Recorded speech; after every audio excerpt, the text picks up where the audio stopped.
আমরা চেয়েছি 24-এর বিপ্লব 24ই থাকবে, 24ই স্বীকৃতি দেওয়া হবে, কিন্তু এই অন্তর্বর্তীকালীন সরকার যেটা চেয়েছিল, তারা চেয়েছিল যে অন্যান্য রাজনৈতিক দল সকলের সম্মতিক্রমে তারা একটা জুলাই বিপ্লবের ঘোষণাপত্র পেশ করবে, সেটা সকলের সম্মতিক্রমে হবে। কিন্তু দেখা গেছে যে সে 31শে ডিসেম্বর সেটা আমরা যেটা করতে চেয়েছিলাম সেটা হয় নাই, এবং আমরা তাদেরকে একটা সময়সীমা বেঁধে দিয়েছি। আমরা বলেছি যে 15ই জানুয়ারির মধ্যে যদি তারা এই ঘোষণাপত্র সর্বসম্মতিক্রমে এবং সবার গ্রহণযোগ্যতার মাধ্যমে এটা তারা পেশ না করে, তাহলে পুনরায় আমরা রাজপথে নেমে আসবো। পুনরায় এই ছাত্ররাই সবার মত মতাবেদ ভেদ করে সবকিছু বাদ দিয়ে আমরা ছাত্ররা পুনরায় আবার আমাদের মতো করে আমরা ঘোষণাপত্র পেশ করব, এবং এই সরকারকে আমরা বাধ্য করব আমাদের এই বিপ্লবকে যাতে নস্যাৎ হতে না দেয়। আমরা বাধ্য করব আমাদের যারা শাহাদাত বরণ করেছে সেই ভাই বোনদেরকে, সেই ছাত্র জনতাদেরকে যাতে রাষ্ট্রীয় স্বীকৃতি দিতে হয়, যাতে এই বিপ্লবকে স্বীকৃতি দিতে হয়, এবং এই বিপ্লবকে যাতে গিয়ে সংবিধানের অন্তর্ভুক্ত করা হয়, সেটা আমাদের 15ই জানুয়ারির পরবর্তী ঘোষণা থাকবে, এবং পরবর্তীতে আমরা সে আন্দোলনে যাব।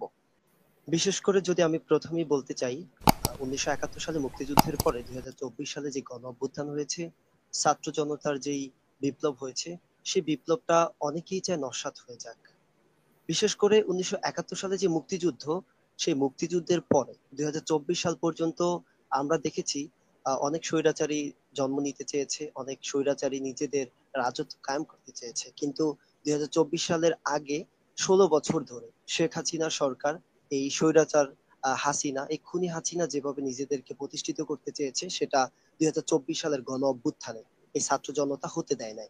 এই ছাত্র জনতার বিপ্লবের মাধ্যমে নতুন একটা বাংলাদেশ বিনির্মাণ হয়েছে, এবং আমরা ছাত্ররা চাই, জনতা চাই, এদেশের মানুষ চাই, আমরা যে বিপ্লবের মাধ্যমে এদেশের মানুষকে মুক্তি দিয়েছি, যেই গণ অভ্যুত্থানের মাধ্যমে এদেশের মানুষ বাক স্বাধীনতা ফিরে পেয়েছে, এদেশের মানুষ মুক্তভাবে পথ চলার স্বাধীনতা পেয়েছে, আমরা সেই গণ অভ্যুত্থানের বিপ্লবকে, সেই গণ অভ্যুত্থানের স্পিরিটকে ধারণ করে আমরা চাই নতুন একটা বাংলাদেশ সামনের দিকে এগিয়ে যাবে, এবং সেই বাংলাদেশে নতুন কোন স্বৈরাচার, নতুন কোন ফ্যাসিস্ট সরকার আর রাজত্ব কায়েম করতে পারবে না।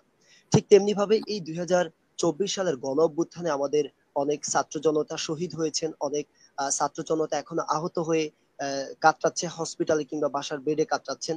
বিশেষ করে দেখেন, এই শেখ হাসিনা স্বৈরাচারী আমল থেকে এই জুলাই বিপ্লবের যে একটা রূপ ধারণ করলো, আমরা 9 দফাতে ছিলাম, সেখান থেকে 1 দফাতে আসলো। তারপর আপনার ধরেন এই আন্দোলনটাকে অনেকেই নস্যাৎ করতে চায় সে জায়গা থেকে, কিংবা এই শহীদদের রক্তের বিনিময়ে, আহতদের রক্তের বিনিময়ে যে বাংলাদেশ বিনির্মাণ হয়েছে, তার একটা স্বীকৃতি দরকার। আমরা সেই পরিপ্রেক্ষিতে চেয়েছি আমাদের একটা জুলাই বিপ্লবের পরিপত্র ঘোষণাপত্র থাকুক, যেটা এই দেশবাসী স্বীকৃতি দিবে এবং এই সরকার স্বীকৃতি দিয়ে সংবিধানে স্থান দেবে। বিশেষ করে এই জুলাই ঘোষণাপত্রটা আমরা ইতিপূর্বে দিতে চেয়েছিলাম 31শে ডিসেম্বর, আমরা চেয়েছি 24-এর বিপ্লব 24ই থাকবে, 24ই স্বীকৃতি দেওয়া হবে, কিন্তু এই অন্তর্বর্তীকালীন সরকার যেটা চেয়েছিল, তারা চেয়েছিল যে অন্যান্য রাজনৈতিক দল সকলের সম্মতিক্রমে তারা একটা জুলাই বিপ্লবের ঘোষণাপত্র পেশ করবে, সেটা সকলের সম্মতিক্রমে হবে। কিন্তু দেখা গেছে যে সে 31শে ডিসেম্বর সেটা আমরা যেটা করতে চেয়েছিলাম সেটা হয় নাই। তারা যেহেতু আমাদেরকে আশ্বাস দিয়েছেন তারা সর্বসম্মতিক্রমে একটা জুলাই ঘোষণাপত্র দিবেন, সেখানে যারা 2024-এর এই গণ অভ্যুত্থানে শাহাদাত বরণ করেছেন তাদেরকে রাষ্ট্রীয় স্বীকৃতি দেওয়া হবে, যারা আহত হয়েছেন তাদের সুচিকিৎসা নিশ্চিত করা হবে, এই খুনি হাসিনা যারা আমাদের এই জুলাই অভ্যুত্থানে অসংখ্য ছাত্র জনতাকে শহীদ আপনারা করেছেন তো তাদের সেখানে বিচার হবে। উল্লেখ করেছেন যে আবার সংবিধানকে পুনর্রচনা করবেন, এরকমটা তো জি, আমরা আমাদের দাবিগুলো উত্থাপন করেছি, এবং আমরা বলেছি যে এগুলোর মাধ্যমে আমরা আমাদের ঘোষণাপত্র পেশ করব।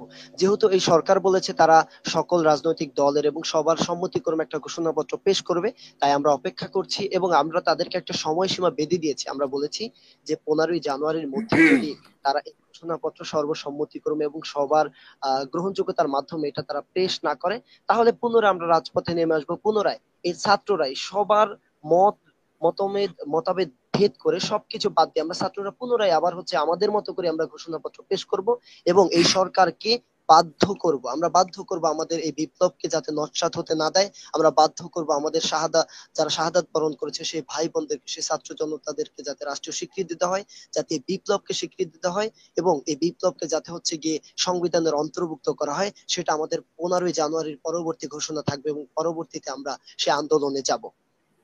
আপনাদেরকে তো 31 তারিখে দেওয়া হয়নি, তো সেখানে পরবর্তীতে আপনাদেরকে দেওয়া হবে এবং সরকারের পক্ষ থেকে বলা হয়েছে যে সরকার কিন্তু সেইখান থেকে আমরা মাহফুজ আলমকেই বলতে শুনলাম, যে একজন সমন্বয়ক বা মাস্টার মাইন্ড হিসেবে পরিচিত, উনি বললেন যে সরকার থেকে দেওয়া হবে না। তাহলে আপনাদের নিজেদের মধ্যে কি বিভক্তি? না, আমাদের নিজেদের মধ্যে বিভক্তি তা নয়। আসলে সরকার, অন্তর্বর্তীকালীন সরকার এককভাবে দেওয়ার কেউ না। এই ঘোষণাপত্রটা হতে হবে সর্বসম্মতিক্রমে এবং সকল স্তরের মানুষের মতামতের ভিত্তিতে। এখানে সকল রাজনৈতিক দল থাকতে হবে, ছাত্র জনতা থেকে শুরু করে আম জনতা, পেশাজীবী, আইনজীবী, চিকিৎসক, কৃষক, শ্রমিক সবাই থাকবে। সবার সম্মতিক্রমে একটা ঘোষণাপত্র হবে এবং যে ঘোষণাপত্রটা এবং এই দেশের মানুষ স্বীকৃতি দিবে। শুধু যে একমাত্র অন্তর্বর্তীকালীন সরকারের ঘোষণা দেবে তা কিন্তু নয়। এখন আমাদের হুম। মধ্যে এটা বিভক্তি না, আমরা সর্বসম্মতিক্রমে চাচ্ছি একটা ঘোষণাপত্র হবে যেটা দেশের সর্বস্তরের জনগণের সর্বসম্মতি থাকবে।